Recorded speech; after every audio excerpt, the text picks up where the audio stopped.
ነፍሰ ገዳዩ ሆቴል።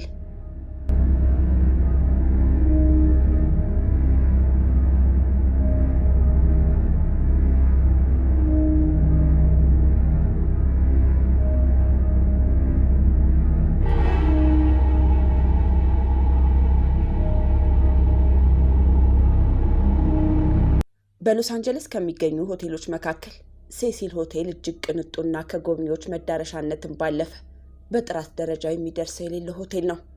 ሴሲል ሆቴል ለጎብኚዎች ማረፊያ ከመሆኑም ባለፈ እጅግ አስደንጋጭ የሆኑ ታሪኮችን ባለቤት ነው። ከመዝናኛነትም አልፎ ራስ ማጥፊያ ሆቴልም ጭምር ነው። በዚህ አስገራሚና ጉደኛ ሆቴል ውስጥም ብዙዎች ባልታወቀ መንገድ ነፍሳቸው ጠፍቶ አስከሬናቸው ሲገኝ፣ በርካቶች ደግሞ ከፎቁ አናት ላይ ራሳቸውን በመወርወር ራሳቸውን አጥፍተዋል። የመዋኛ ገንዳ ውስጥም ራሳቸውን በመክተት የገደሉ ብዙ ናቸው። የተለያዩ የመርዝ እንክብሎችንም ለማረፍ በያዙት ክፍል ውስጥ በመውሰድ የሞቱ ቁጥራቸው በርካታ ነው። በተለያየ ጊዜ ከሆቴሉ ለምርመራ በፖሊስ ተይዘው የሚወጡትን አስከሬንና በሆቴሉ የሚፈጸሙትን ዘግናኝ ግድያዎች የታዘቡት የአካባቢው ሰዎች ሴሲል ሆቴልን ደም የጠማው ሆቴል፣ የደም ሆቴል እያሉ ይጠሩታል።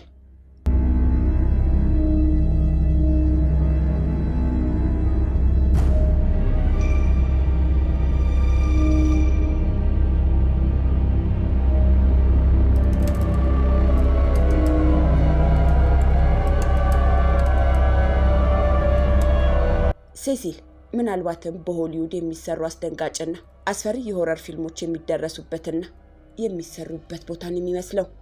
በሆቴሉ ከተከሰቱ ሞቶች መካከል አንዱ ፓውሊን አቶን የተባለችው የ27 ዓመት ወጣት ሴት ከሆቴሉ 9ኛ ፎቅ ላይ ራሷን ለማጥፋት ስትዘል በሆቴሉ አቅራቢያ ሲያልፍ የነበረ አንድ መንገደኛ የ65 ዓመት ጎልማሳ ሰው ላይ ያረፈችበት። እሷ ስትተርፍ እሱ ግን ወዲያው ሕይወቱ አለፈ። ይህንን ያዩና የሰሙ እንዲህ አሉ፣ ይህ ሆቴልማ እውነትም ደም የጠማው ሆቴል ነው። እንኳን ገብተውበት ለሚያልፉበትም ምህረት አያውቅም ሲሉ ስለ ጭካኔው ተናገሩ። ኤሊስ ላሃም የተባለች የ21 ዓመት ካናዳዊት ሴትም በ2013 እንደ አውሮፓውያን አቆጣጠር ወደ አሜሪካ ለጉብኝት ትመጣለች። በጉብኝቷ ወቅትም የሚሆነውን ሁሉ በማስታወሻ ደብተሯ ትይዛለች። ኤሊስ ላሃም በአሜሪካ ቆይቷ ደስተኛ ናት። በመዝናናት ወይም በጉብኝቷ ወቅት ለማረፍ የመረጠችው ሆቴል ሴሲል ሆቴልን ነበር። ከመሞቷ አስቀድሞ ለመጨረሻ ጊዜ የታየችበት በቪዲዮ ምስል የተገኘው ከሊፍት ውስጥ በተቀመጠው ካሜራ የተቀረጸው ምስል ላይ ነበር። አንዴ ወደ ውስጥ አንዴ ወደ ውጪ በተደጋጋሚ ስትገባና ስትወጣ በቪዲዮ ምስሉ ላይ ይታያል። ከዛም ከሆነ ነገር እንደሚደበቅ ሰው የሊፍቱን ጥጋጋት ይዛ ትቆማለች። ነገር ግን በምስሉ ላይ ከሷ ውጪ የሚታይ ነገር አልነበረም። በመቀጠልም ሊፍቱን ጥላ ትወጣለች። ከዚህ ቀን በኋላ ኤሊስ ላሃምን አየኋት የሚል ሰው አልተገኘም።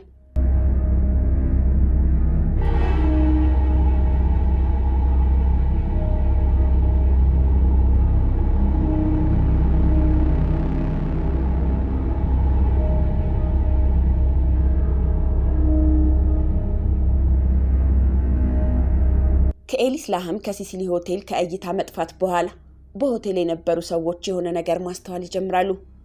በሆቴሉ የቧንቧ መስመሮች ይመጣ የነበረው ውሃ ጤናማ እንዳልነበረ የሆቴሉ ደንበኞች ሲናገሩ፣ አንዳንዴ ውሃው ቡናማ፣ አንዳንዴ ጣዕሙም የውሃ እንዳልነበረ ይናገራሉ።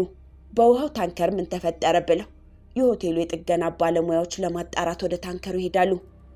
ካሉትም 4 የውሃ ማጠራቀሚያ ታንከሮች መካከል በአንዱ የኤሊስ ላሃምን አስከሬን ተንሳፎ ያገኙታል። ከዛም በተደረገው ምርመራ አስከሬኗ በታንከር ውስጥ ለ2 ሳምንታት እንደቆየ ይረጋገጣል። ይህም ማለት በሆቴሉ የነበሩ ሰዎች ለ2 ሳምንታት ይጠጡት የነበረው ውሃ የአስከሬኑን ብስባሽ ነበር ማለት ነው። ወደ ታንከሩ እንዴት እንደገባች እንቆቅልሽ ነው። የታንከሩ ቀዳዳ ጠባብ ስለነበር ወደ ውስጡ ለመግባት የሚመች አልነበረም። ወጣቷን ማን እንደገደላት ሳይታወቅም ቀርቷል።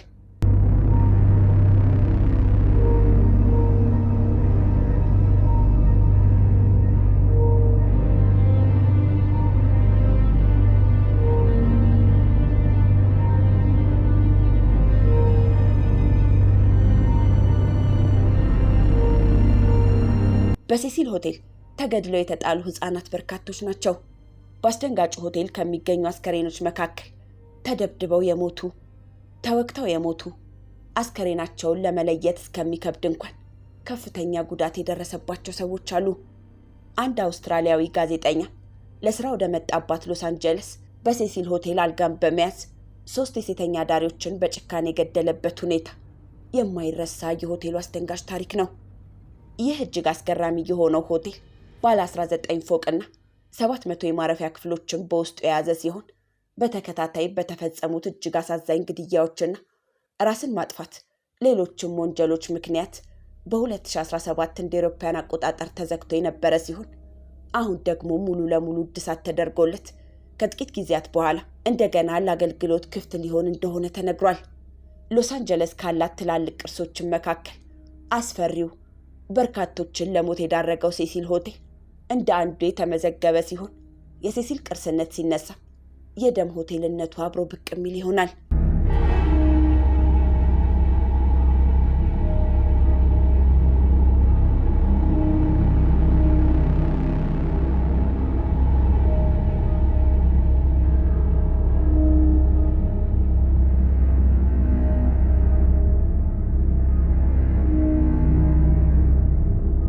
እንግዳዋና የመርካቶ ነጋዴ።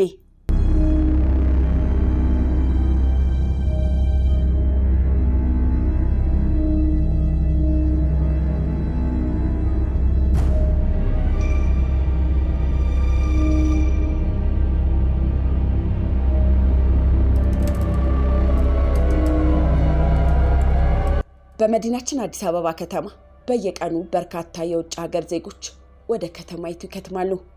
ከአንድ ሀገር ወደ ሌላ ሀገር ትራንዚት የሚያደርጉ የውጭ ሀገር ዜጎችም ይመጣሉ።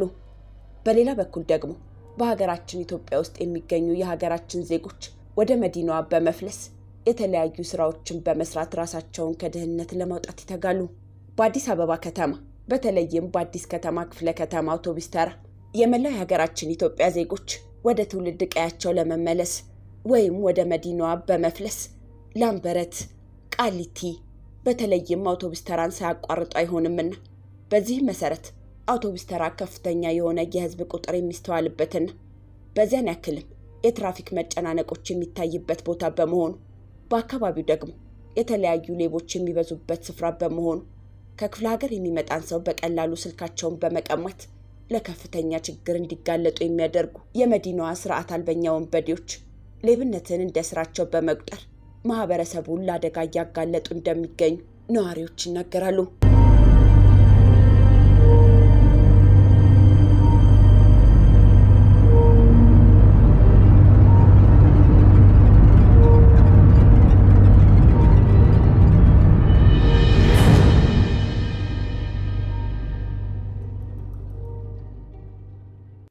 ከዕለታት አንድ ቀን የግል ተበዳይ ከሲዳማ ክልል ተነስታ ወደ አዲስ አበባ ከተማ በመምጣት አዲስ አበባ ውስጥ ከሚገኘው ወንድሟ ጋር ስራ ለመስራት በማሰብ ከሐዋሳ ከተማ በቀጥታ ወደ አዲስ አበባ አውቶቡስ ተራ ተሳፈረች። ወንድሟም ቀኑን ሙሉ ስራውን ትቶ እህቱን እየተጠባበቀ በየመሃሉም እየደወለላት ያናግራታል። እህቱም አዲስ አበባ ስደርስ እደውልልሃለሁ በማለት ትዘጋበታለች። በዚህ መሰረት ከሐዋሳ ከተማ የተነሳው መኪና ከቀኑ 7 ሰዓት ገደማ አዲስ አበባ አዲስ ከተማ ክፍለ ከተማ ወይም አውቶቡስ ተራ ደረሰ። ወንድሟ መጥቶ እንዲወስዳት በማሰብ ለመደወል ትሞክራለች። ነገር ግን ስልኳ ሳንቲም የለውም። ወደ መናኸሪያው በር ቦርሳዋንና ሌሎች ፌስታሎቿን ተሸክማ በአንደኛው እጇ ስልኳን በሌላኛው እጇ ደግሞ ፌስታል ይዛ ወደ በሩ መሄድ ትጀምራለች። በቅርብ ርቀት ይከታተላት የነበረው የመርካቶ ሌባ እየተቻኮለ መጣና ከጎኗ ቆሞ ወጣቷን በሚገባ ከተመለከታት በኋላ ሌባው ስልኳን ላፍ አድርጎ ከስፍራው ተሰወረ። ልጅቱ በአጋጣሚ የወንድሟን ስልክ ቁጥር በቃሉ አታውቀውም ነበርና በዚህ ሁኔታ ግራ የተጋባችው ወጣት መናኸሪያው በር አካባቢ ወንድሟን መጠባበቅ ትጀምራለች። ነገር ግን ወንድሟ አሁን እህቴ ትደውላለች ብሎ በጉጉት እየተጠባበቀ ነው። እህቱ ግን ስልኩን መደወል አልቻለችም። ይባስ ብላ መናኸሪያውን ትታ አሜሪካን ግቢ ተብሎ ወደሚጠራው አካባቢ ድረስ ትሄዳለች። ቦታውን ባታውቀውም በደፈናው እየተጓዘች ደርሳለች። በዚህ መሰረት በአካባቢው በንግድ ስራ ላይ የተሰማራ የ43 ዓመት ጎልማሳ አቶ አብዱ መሐመድ በስፍራው በንግድ ስራ ላይ ተሰማርቶ ይገኛል። ወጣቷ ቀኑ ስለመሸ አቶ አብዱን ለማነጋገር ትገደዳለች። በዚህ መሰረት ነጋዴውን ታነጋግሯለች። በደንብ አማርኛ መናገር ባትችልም እየሰባበረችም ቢሆን ስልኳ እንደተወሰደባትና ወንድሟን ማግኘት እንዳልቻለች ታስረዳዋለች። አቶ አብዱ በበኩሉ ስልኩን ስጭኝ ልደውልልሽ ይላታል። የወንድሟን ስልክ በቃሏ እንደማታውቀው ትነግረዋለች። ታዲያ ምን ልርዳሽ በማለት አቶ አብዱ ይጠይቃታል። ከዚያም ወጣቷን ምንም ገንዘብ እንደሌላትና ማደሪያ እንዲፈልግላት እያለቀሰች ትማጸኗለች። በዚህም መሰረት ወደ ቤቱ በመውሰድ ረፍት እንድታደርግ ያደርጋል። ወጣቷን ቤት ያፈራውን ነገር በልታ ቀን በጉዞ የደከማትን ሰውነቷን ለማሳረፍ ቶሎ ታጥባ በ2 ሰዓት ገደማ እንቅልፏን ትተኛለች።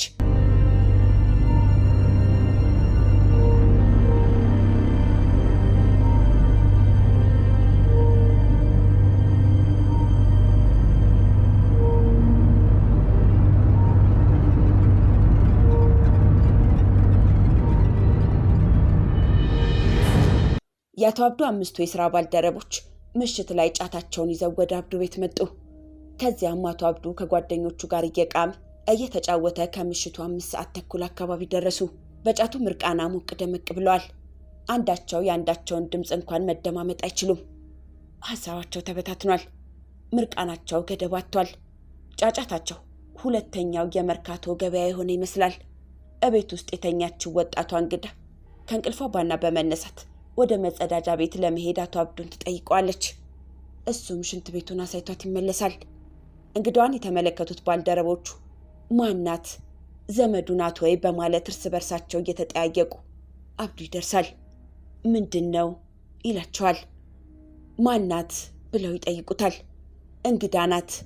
ስልኳን ሌባ ወስዶባት ከወንድሟ ጋር መገናኘት አልቻለችም። ለዛ ነው ወደዚህ ያመጣዋት በማለት ያስረዳቸዋል። በመካከላቸው ዝምታ ይሰፍናል። አንዱ ለምን አብሬያት አላድርም ብሎ ጥያቄ ያቀርባል። አንደኛው ደግሞ አይ እንግዳ ናት በማለት እርስ በርሳቸው መነታረካቸውን ይቀጥላሉ። ይህንን ሐሜት የሰማችው ወጣት እቃዋን ሸክፋ ለመውጣት ወሰነች።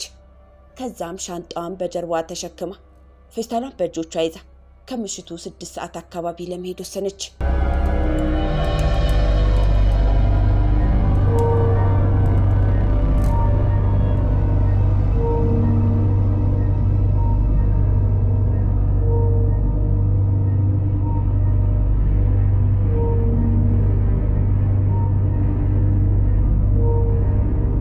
በዚህ ሁኔታ የተደናገጠው አቶ አብዱ ስለ ሌላ ሰው ነው ያወራ ነው በማለት እንግዳዋን ለማባበል ይጥራል።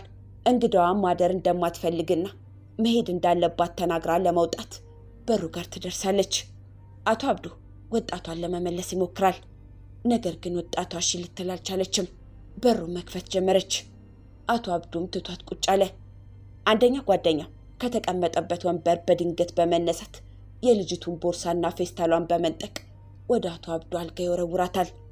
ወጣቷ በሁኔታው ተደናግጣ ኡኡ በማለት የጩኸት ድምፅ ለማሰማት ትሞክራለች። በሁኔታው የተበሳጩት ወጣቶች የልጅቷን አፋፍነው በመያዝ እንግዳዋን ለማረጋጋት ይሞክራሉ። ነገር ግን እንግዳዋን ማረጋጋት አልቻሉም። ወጣቷን ቢቷን ቀጠለች። በሁኔታው የተበሳጩት 5 ጓደኛሞች ሊደፍሯት ወሰኑ። ወጣቷን ለመድፈር ልጅቱ መንቀሳቀስ እንዳትችል በማድረግ ተራ በተራ 5ቱም ወጣቶች በአሰቃቂ ሁኔታ ክብረ ንጽህናዋን በመውሰድ የወጣቷን ሕይወት እንዲያልፍ ያደርጉታል። በሁኔታ የተደናገጠው አቶ አብዱ በበኩሉ ቤቱን ጥሎ ወደ ሌላ ቦታ ለመሄድ ወሰነ። ነገር ግን በወጣቷ ተስፋ አልቆረጠም። እስከሚነጋ በሕይወት ትመለስ ይሆናል ብሎ ሬሳውን ትቶ እንቅልፉን ተኝቶ አደረ።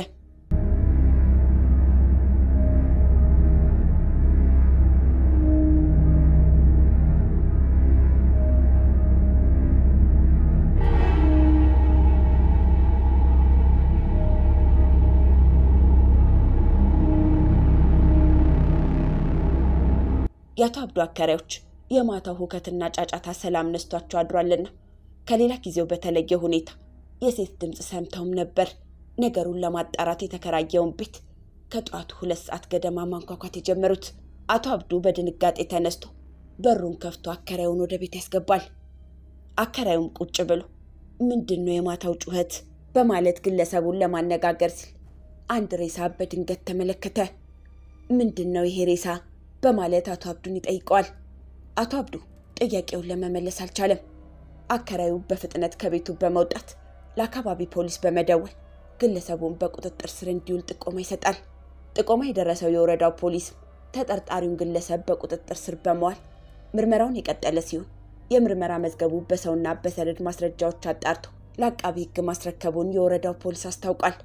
የምርመራ መዝገቡ የደረሰው የፌዴራል ጠቅላይ አቃቢ ሕግ በበኩሉ ያስፈልጉኛል ያላቸውን ማስረጃዎች በማሰባሰብ በተጠርጣሪው ግለሰብ ላይ ክስ መስርቶ የክስ መዝገቡን አጠናክሮ ለውሳኔ ያስተላልፋል።